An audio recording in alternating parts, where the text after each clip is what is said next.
After 5 months, we have a new sidearm in Warface, the H&K VP9 Match.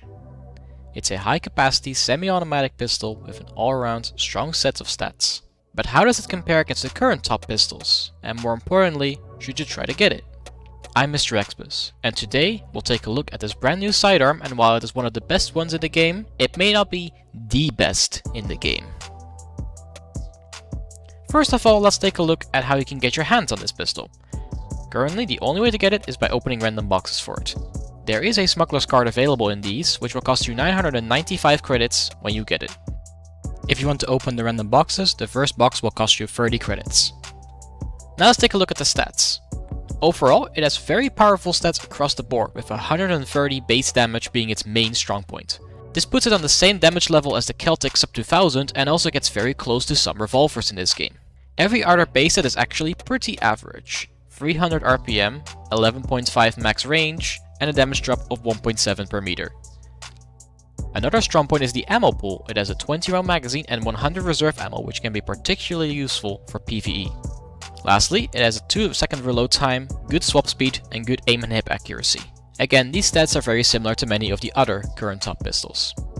There's also a gold version of the H&K VP9, but it only has 0.5 extra range. All the other stats are exactly the same. However, since it is very similar to pistols like the Celtic Sub 2000, the H&K P30 and the Ruger, it does have some downsides. Because like with all of these pistols, it has a reduced head multiplier of 3.4 times and a 0.9 times multiplier on the limbs. The pistol's high base damage does allow it to one-shot headshot every single set of rock solid armor though, but only up close. Let's take a look at these one-shot distances. And here it's a one-shot.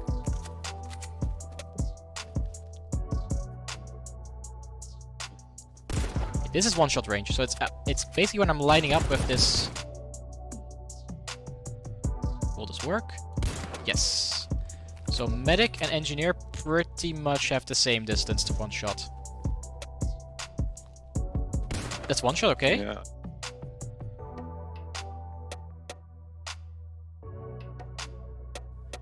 Besides that, it is also a 4-shot KO on the chest on rock solid rifleman armor, and a free hit for the other rock solid sets up close. However, the range is not that great, so you will require more hits in most situations, especially when you consider the 0.9 times limb multiplier. Another downside is that it lacks any muzzle attachment, which will make it impossible to wallbang certain materials like almost all wooden fences. What it does have, however, is a unique 1.3 times zoom red dot sight, which has a nice small green dot and increases the zoom in and zoom out time by 40%. This actually makes it extremely snappy and makes it very easy to hit people at longer distances, as you can just ADS and fire almost instantly. You can also use the iron sight, but it doesn't give any benefits, so you shouldn't be bothered using it.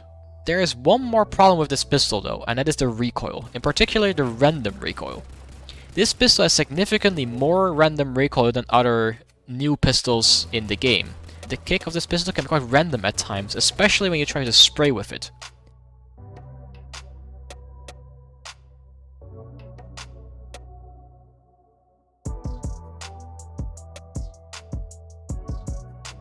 In particular, this random recoil is noticeable with every shot, which makes tapping a bit slower, also harder, since it doesn't return as fast as you may want it to be to the same position.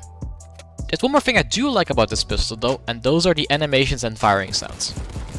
The pistol sounds, as one of my friends described it, was like a 6 hour on drugs, and to be honest, I think that's a pretty fitting description if you listen to the weapon sounds.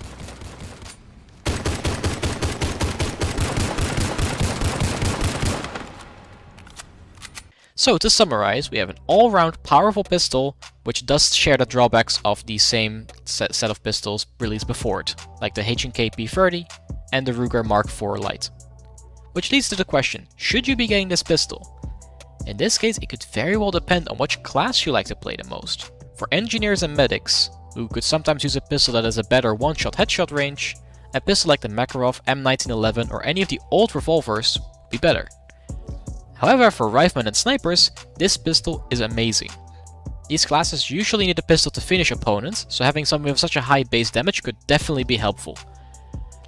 Additionally, for snipers, the one-hit-shot headshot capability can definitely be helpful, especially when you need to engage in close-range combat. Lastly, it is also extremely useful in PvE, where the high damage and ammo pool will be very nice, regardless of what class you're playing. What do you think about this new sidearm? Did you get it, and if so, what do you think about it? Let me know in the comments or on the Discord server. Also, make sure to subscribe so I can keep this semi-consistent release schedule. And of course, you can always like or dislike the video accordingly. I hope you've enjoyed and learned something from this video, and as always, have a great day.